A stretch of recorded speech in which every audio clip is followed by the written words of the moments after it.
The bottle was warm in her hands. It was a clumsy thing, fashioned from a treated goat bladder and a carved wooden nipple. But it worked. The milk, a formula of goat's milk and crushed herbs she'd spent days perfecting, was the only thing the pup would take. He was so small.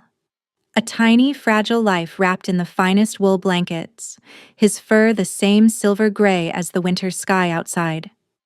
His eyes were closed, his little mouth working rhythmically, a soft suckling sound that was the only noise in the vast, quiet room. A log shifted in the hearth, sending a cascade of orange sparks up the stone chimney. The fire was the only source of light, casting long, dancing shadows that made the cavernous nursery feel both immense and intimate. Dagny watched the pup's chest rise and fall. Each breath was a victory. When she'd first been brought to him, his breaths had been shallow, hesitant things, as if he were considering letting go. Now they were steady, stronger. The pup's mouth went still. The rhythmic nursing stopped. A tiny, milk-drunk sigh escaped his lips, and his head lolled to the side, fast asleep. She smiled, a small, tired thing that barely touched her eyes. Carefully, she eased the bottle away and settled him more deeply into the crook of her arm. He was a warm, solid weight against her. A trust she had not earned, but had been given all the same. A feeling prickled at the back of her neck. She was not alone. She had not been alone for a long time. Her eyes lifted slowly from the sleeping pup to the far corner of the room, where the shadows were deepest. A shape resolved itself from the darkness. A mountain in the form of a man, seated in a heavy throne-like chair that he dwarfed. The Alpha King. Edric. He did not move. He just sat there, watching them.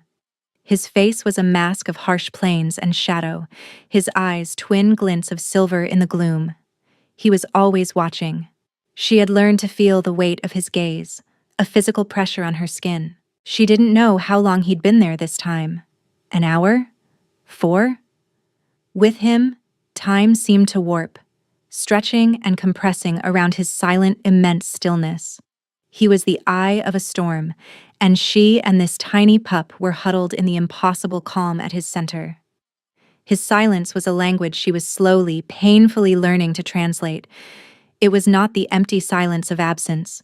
It was a dense, weighted thing, full of unspoken grief and a terrifying, desperate hope that was aimed squarely at her. He had been watching for hours, watching her save his son. Finally, he moved. The scrape of his chair on the stone floor was shockingly loud in the quiet. He rose to his full, intimidating height, a shadow stretching all the way to the hearth, and took a single step forward into the firelight. Her heart hammered against her ribs, a frantic bird trapped in a cage of bone. Fear was an old, familiar coat, one she could never seem to shrug off. But this was a different fear. It wasn't the terror of a blow or a harsh word. It was the fear of the unknown, the fear of what this powerful, broken man wanted from her. "He is asleep," Edric said. His voice was like the grinding of glaciers, deep, rough, and cold enough to freeze the air. Dagny just nodded, her throat too tight for words. She clutched the pup a little closer. He took another step, and another, until he was standing over her.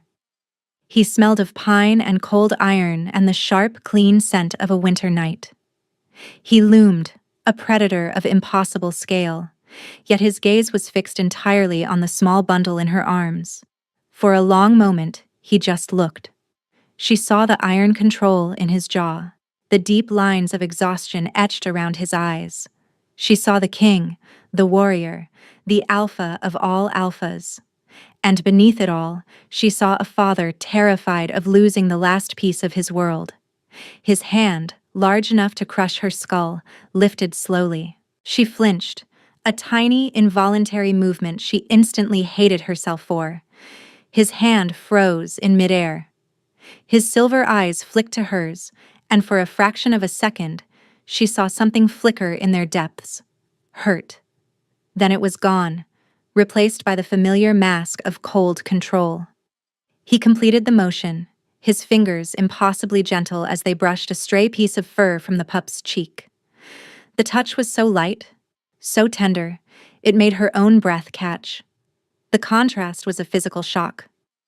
This man, who commanded armies and made rivals tremble, could touch his child with the delicacy of a falling snowflake. He let his hand rest on the pup's back, a warm, heavy weight. Through the blankets, she could feel the heat of him. "You have done well, Dagny," he said, the words low and rough. He looked at her then, truly looked at her, and the weight of that gaze was enough to steal the air from her lungs. How? How had she done it? How had she succeeded where the best healers and wet nurses in the kingdom had failed? The answer felt like a lifetime away. 3 months earlier, the only life she was concerned with saving was her own. The forest was her sanctuary and her prison. The northern wilderness was a harsh master but a fair one. It demanded strength, and it rewarded it with survival. It did not care about her past. The ancient pines did not whisper about the brand on her shoulder. The snow did not judge the scars on her back. She lived in a small, half-buried cabin she had repaired herself, miles from any trade road or settlement. She was a ghost, a rumor. The trappers from the south spoke of a wild woman who lived in the deep woods, but no one ever sought her out. The woods themselves kept them at bay. Dagny was a warrior, trained since she could walk to wield a blade, to track, to fight, to kill. Her body was a weapon her father had forged in cruelty and pain, but she had laid that weapon down. She hunted with a bow now, not for sport or glory, but for food. She moved through the forest not as a conqueror, but as a part of it, another shadow slipping between the trees. She was hiding from a world that had declared her a failure, a defective tool to be discarded. Her father's brand was a constant, itching reminder. Insubordinate. The word was scarred into her skin, a label she could never escape. That morning, she was tracking a buck. The snow was fresh, the tracks clear. She moved with an economy of motion, her worn leathers making no sound, her breath misting in the frigid air. The cold was a comfort. It made her feel clean. It froze the memories until they were brittle things she could almost shatter. A sound broke the stillness, not the snap of a twig under a hoof. It was the jingle of a harness, the grunt of a horse. Men. Instantly, she was gone. Not running, but melting. She flattened herself behind a snow-laden fir, her bow held low. Her heart, which had been beating with the slow, steady rhythm of the hunt, now pounded with a frantic, trapped terror. They were not supposed to be here. No one came this deep. She peered through the branches. There were 5 of them, all on massive war horses that steamed in the cold. They were dressed in dark gray cloaks, trimmed with silver wolf fur, the royal guard. Fear, cold and sharp, pierced through her. Her father. He had found her. After 2 years of peace, he had finally tracked her down. He'd sent the king's own men to drag her back. Her hand went to the knife at her belt. They would not take her. She would die here, in the quiet snow, before she ever let him put his hands on her again. One man dismounted. He was larger than the others, his presence so immense it seemed to suck the very air around him. He did not wear a helmet. His hair was the color of dark iron, threaded with silver, and his face was all harsh angles and brutal authority. Even from a distance, she could feel the power radiating from him like heat from a forge. It was him, the Alpha King. Why was he here? Why would the king himself come for a single runaway? It made no sense. He surveyed the woods, his silver eyes seeming to cut through the trees, through her hiding place, and straight into her soul. She held her breath, convinced he could hear the wild drumming of her heart. "Come out," he commanded. His voice wasn't a shout, but it carried through the frozen forest with the weight of an avalanche. It was not a request. She stayed perfectly still, trying to will herself invisible. He sighed, a sound of profound weariness, and took a step toward her hiding place. Dagny. Her name. Hearing it from his lips was a physical blow. It shattered her anonymity, the careful walls she had built around herself. He knew her name. "I have been looking for you." Panic clawed at her throat. She drew her knife, the worn leather of the hilt familiar and solid in her trembling hand. She could fight. She could take 2 of them, maybe 3, before they brought her down. It was a better death than the one her father had planned for her. She rose from her hiding place, a cornered wolf ready to sell its life dearly. The guards' hands went to their swords, but the king raised a single hand, stopping them. His eyes met hers. There was no anger in them, no judgment. There was only a deep, unsettling focus. He looked at her not as a prisoner, but as a destination, as if his entire journey had ended right here, in this patch of frozen ground. "I mean you no harm," he said, his voice softer now, though no less commanding. "Lies," she rasped, her own voice raw from disuse. A flicker of something, surprise, amusement, crossed his face. "I do not lie." He took another step. She raised her knife, the point aimed at his heart. "Stay back." He stopped. He looked at the blade, then back at her face. He was close enough now that she could see the fine lines around his eyes, the faint scar that cut through his left eyebrow. He looked old. Not in years, but in sorrow. He looked like a man carrying the weight of 1,000 winters. "My father sent you," she accused, the words tasting like ash. "Your father does not command me," he stated simply. "This has nothing to do with him." She didn't believe him. She couldn't afford to. Trust was a luxury for people who had never been betrayed. "Then what do you want?" she demanded. His gaze was intense, unwavering. It felt as though he were peeling back the layers of grime and fear, seeing the broken thing she kept hidden inside. "I want you to come with me." "No. It is not a request." They stood there, locked in a silent battle of wills. The warrior she had been screamed at her to fight, to run, to die on her own terms. But the exhausted, lonely woman who lived in her skin was tired. So incredibly tired of fighting. And there was something else. In his eyes, she did not see the triumphant cruelty of her father's men. She saw desperation, a deep, gnawing need that he was trying and failing to conceal. He needed something from her. And for the first time in her life, someone needing her wasn't a threat. It was a question. Slowly, reluctantly, she lowered her knife. The king's fortress was a spike of black granite piercing the sky, a monument to power and cold. It was a place of stone and iron, softened only by the thick wolf pelts and tapestries that did little to keep the bone-deep chill at bay. Dagny felt like a stray dog brought in from the cold, still dripping snow on the fine carpets. The court stared. They saw her worn leathers, her wild hair, the dirt under her nails. They saw a nobody, a barbarian from the woods, and they whispered behind their hands. Their contempt was a familiar blanket. She wrapped it around herself and let it make her invisible. Edric ignored them all. He led her through the labyrinthine halls himself, his guards trailing behind like silent gray shadows.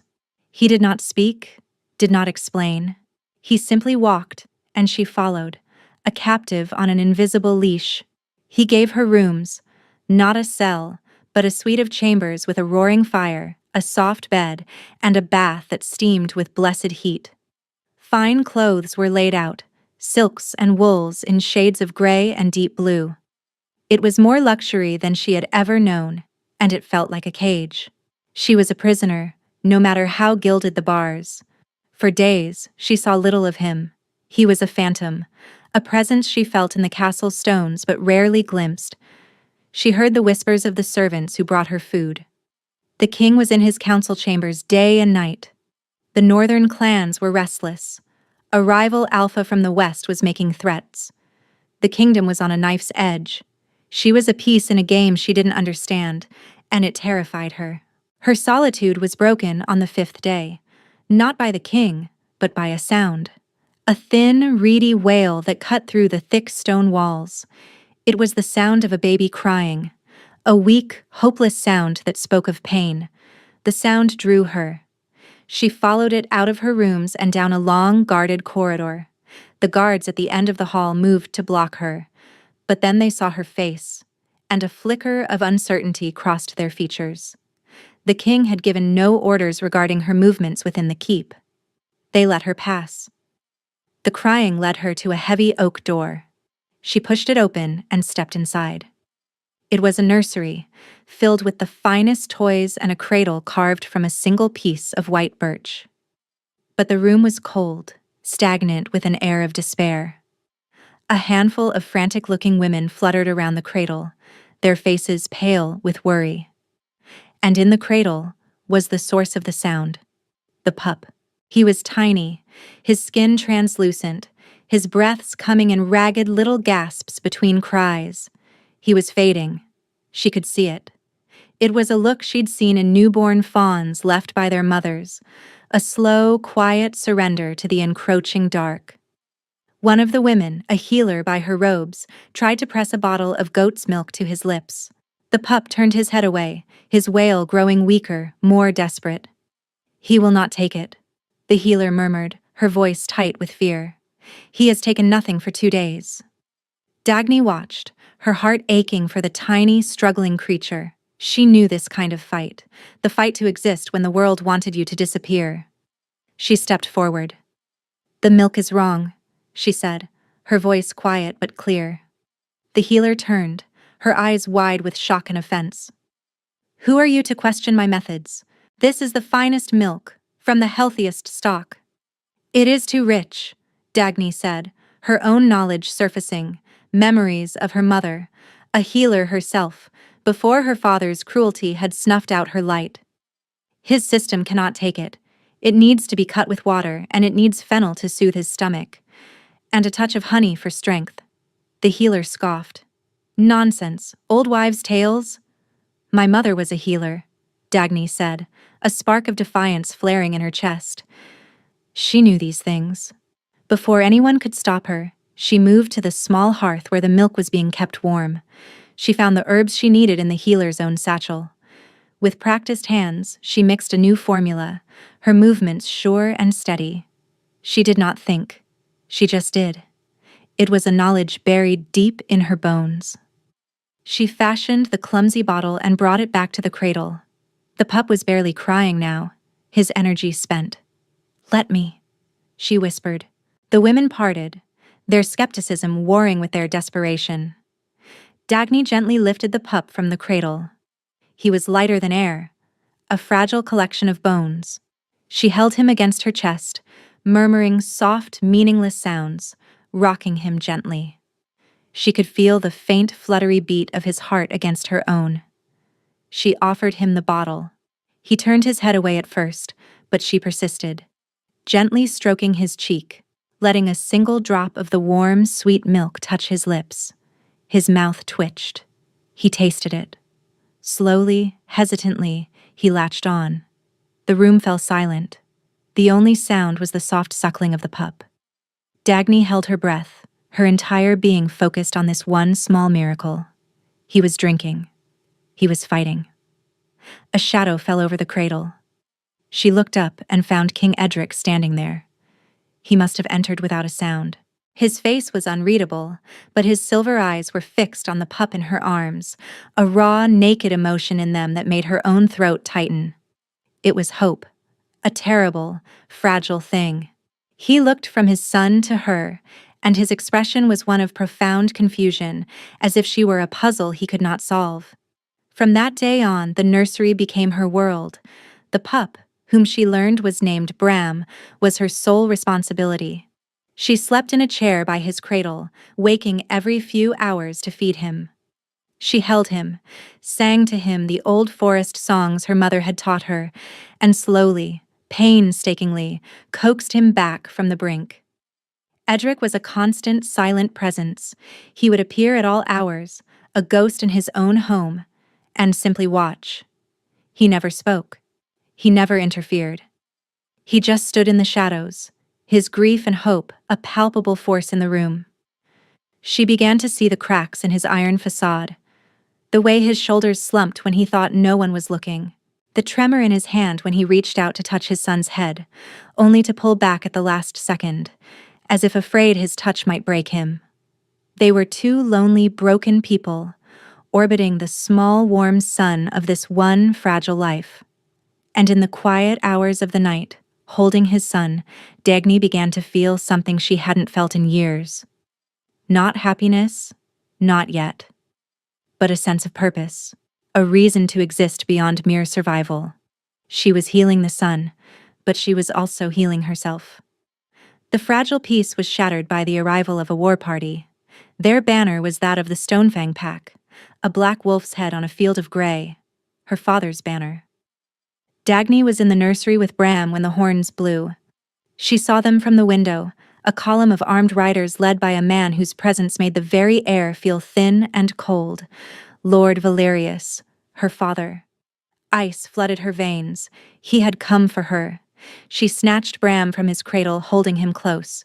Her warrior instincts, long dormant, roared back to life. Find a weapon. Find an escape. Protect the child. The castle was in an uproar. Servants scurried. Guards ran to the battlements. But there was no battle. The gates were opened. Her father was being welcomed as an ally. She felt sick. Edric was allied with the monster she had run from. Hours later, a guard came for her. The king requests your presence in the Great Hall. The man's voice was grim. He would not meet her eyes. She knew what this was. A trade. Her life in exchange for an alliance. She had been a fool to think this was anything else. Clutching a sleeping Bram, she walked to the Great Hall like a woman walking to her own execution. The hall was packed with Edric's council and her father's warriors. The air was thick with tension. Edric sat on his massive stone throne, his face an unreadable mask of granite. At the foot of the throne stood her father. He was, as she remembered, tall, lean, with eyes the color of chips of ice. He looked at her, and his lip curled in a sneer of contempt. "So, the stray returns to the fold," he said, his voice carrying through the silent hall. He looked at the pup in her arms. "And it has learned to care for another's whelp. A pity it could never learn to obey its own sire." His eyes fell to the brand on her shoulder, visible where the simple tunic she wore dipped. "I see it carries my mark still. A reminder of its failure." Dagny stood her ground, her body a shield for Bram. She met her father's gaze, refusing to show the terror that was turning her bones to water. "King Edric," her father said, turning to the throne. "Our alliance is a valuable one. We need each other to hold back the Western Pacts, but my authority in my own lands must be absolute. This thing is mine. It defied me. It fled its duty. It must be made an example of. Return it to me." It. He always called her it. The council members murmured their agreement. She could hear their whispers. He's right. The alliance is too important. She is nothing. This was the choice. Her or the kingdom. An easy choice for a king. She looked at Edric, her heart a cold, dead stone in her chest. She expected to see resignation, regret perhaps, but acceptance. Instead, she saw a flicker of something she had never seen in him before. Rage. A cold, silent fury that made the very air crackle. He rose slowly from his throne. "She is not a thing, Valerius," Edric said, his voice dangerously quiet. "And she is not yours to command." A collective gasp went through the hall. Her father stared, his face a mask of disbelief. "What did you say?" "I said," Edric repeated, his voice dropping even lower, becoming the rumble of an earthquake before the ground splits open, "that she is under my protection. She is not leaving this fortress. Not with you. Not ever." Her father's face contorted with fury. "You would break our alliance for this branded Omega? This worthless scrap?" "I would break the world for her," Edric growled, the words torn from him raw and absolute. It was a confession, a declaration, And it was her death sentence. Her father laughed, a harsh, ugly sound. Then you are a fool, and you will die like one. He drew his sword. His warriors followed suit. Chaos erupted, but Valerius was not interested in the guards. He moved toward her. If I cannot have it back, I will destroy it here. Edric lunged from the dais, but two of his own council members blocked his path, their faces pleading. Your Majesty, think of the kingdom. Her father was almost upon her. She had no weapon. She had a child in her arms.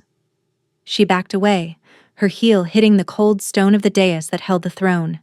There was nowhere left to run. He grabbed her arm, his fingers like iron bands, digging into her flesh. Pain, sharp and familiar, shot up her arm. The old terror, the helplessness, it threatened to swallow her whole. Bram began to cry, awakened by the shouting. You will learn what it means to defy me, her father snarled, raising his hand to strike her. She flinched, turning to shield Bram with her body, her free hand flying back to brace herself against the throne. Her palms slapped against the ancient carved armrest, and the world went silent. A wave of power, hot as a forge blast, erupted from her hand.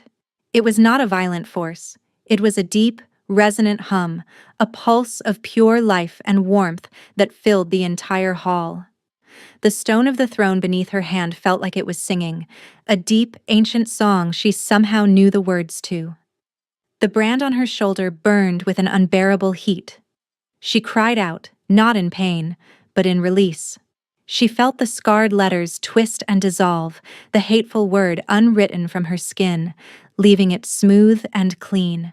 A soft golden light emanated from her, pushing back the cold shadows of the hall.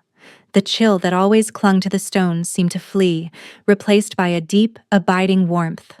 Her father was thrown back, not by a physical blow, but by the sheer sovereign presence of the power she had unleashed. He stumbled, his face a mask of shock and terror, his icy composure shattered. Everyone stared. Edric, his council, her father's men. They all stared at her, at the woman bathed in a soft golden light, holding the Alpha King's heir, her hand resting on the arm of the throne as if she had been born to sit there. She looked down at her own hands, at the faint light that seemed to pulse just beneath her skin. The fear was gone, the self-loathing, the feeling of worthlessness. It was all burned away by this clean, fierce heat. She was not a weapon. She was not a failure. She was something else entirely. And now, hours later, the castle was quiet again. Her father and his men were in the dungeons. The council was locked in their chambers, reeling. The world had shifted on its axis. She sat in the nursery, the sleeping pup in her arms, trying to understand the fire that now hummed peacefully in her veins. Edric took that final step, his words echoing in the silent room. How? She looked up at him, her eyes clear for the first time. I don't know. He knelt before her, the great Alpha King on his knees. It was a gesture of such profound submission, of such shocking vulnerability, it took her breath away. He was not kneeling to a servant or a runaway. He was kneeling before an equal. They said you were a weapon, he said, his voice thick with emotion. A failed one. Your father tried to breed a line of warriors with the old magic in their blood. He thought you were a dud, a line that had run dry. She stared at him. Old magic. The words meant nothing and everything. He was wrong, Edric continued, his silver eyes burning with an intensity that seared her to the soul. You are not a weapon. You are a queen. He reached out, not for his son this time, but for her. His fingers gently cupped her jaw, his thumb stroking her cheek. His touch was warm. For the first time since she had met him, he was warm.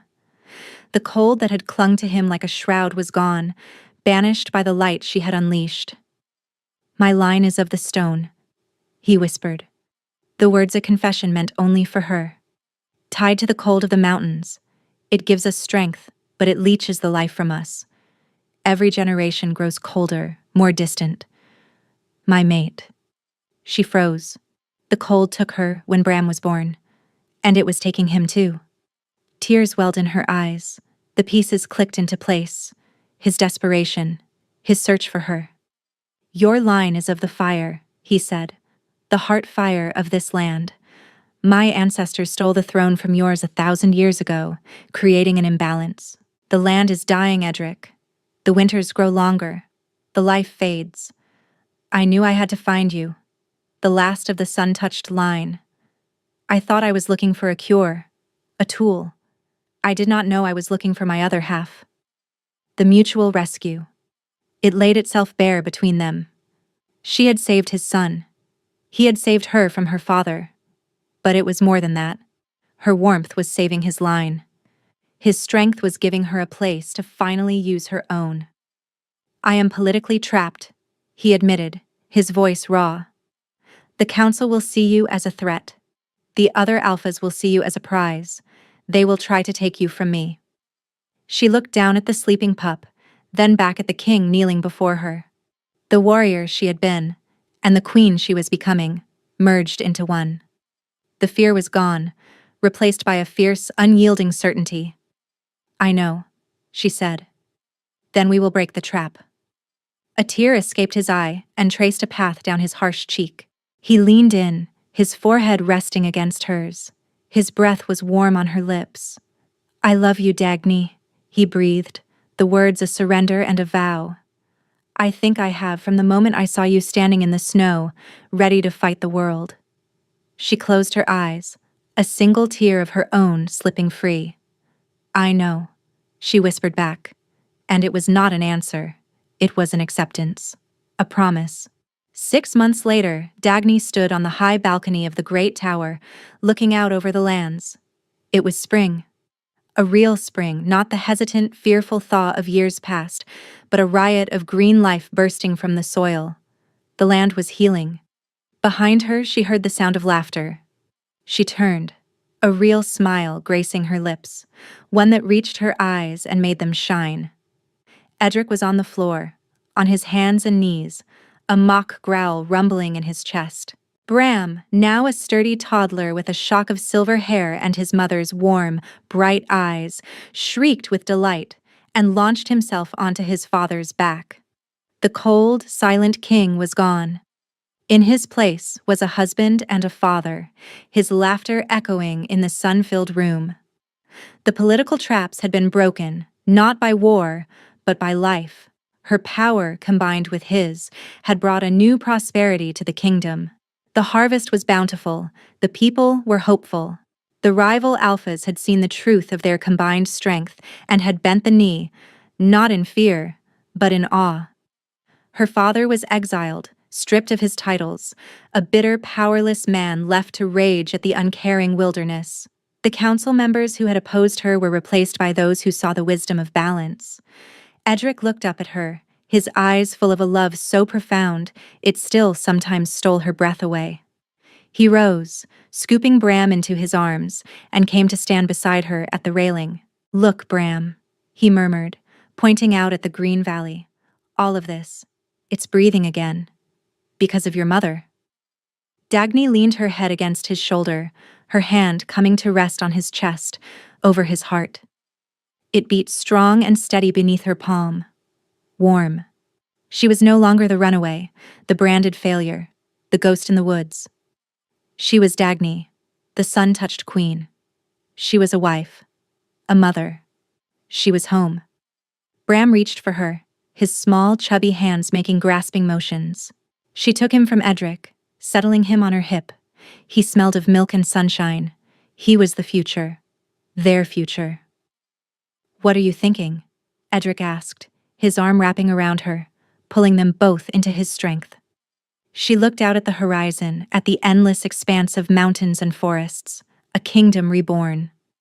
"I'm thinking," she said, her voice soft but sure, "that this is just the beginning." He kissed the top of her head, his love a warm, protective shield. Together they watched the sun set on their new world, a world they had not conquered, but healed. Together.